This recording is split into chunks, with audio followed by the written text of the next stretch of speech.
All right, here we go. So now we're going to get into geometric sequences and series. So the first step is to identify the specific term or a general term of a sequence. So let's start with the definition of a geometric sequence. A geometric sequence, which again, given the symbol, this is the symbol that we use for sequences, right? So we've got the general term a sub n and inside the curly braces.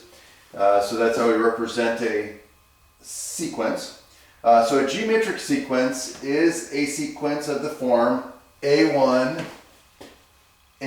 times r, a1 times r squared, a1 times r cubed, and so on.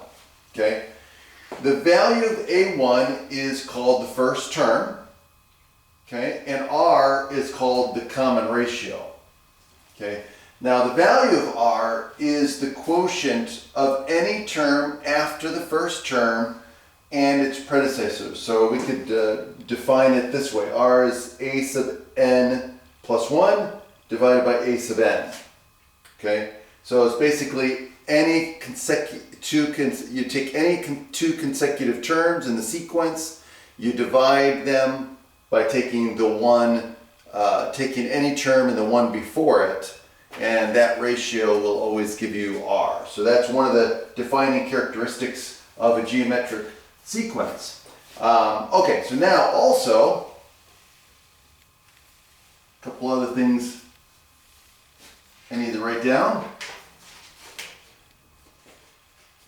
The nth term of the sequence is given as follows.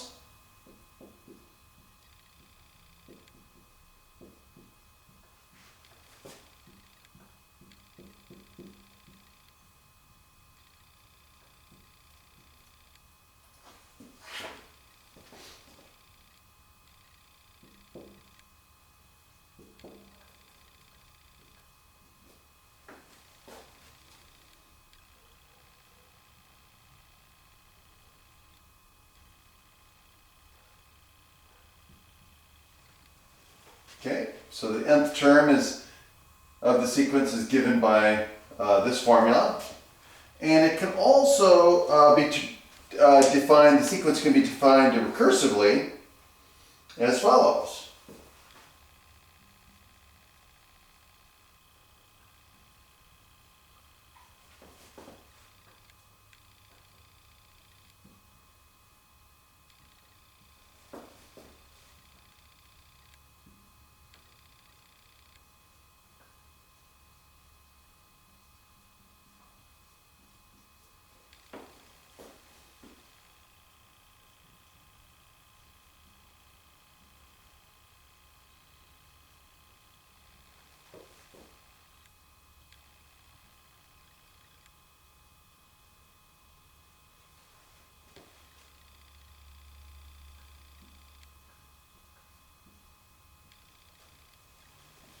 So the sequence can be defined recursively as given the first term, and then every subsequent term is just can be defined a sub n is equal to a sub n minus 1 times r.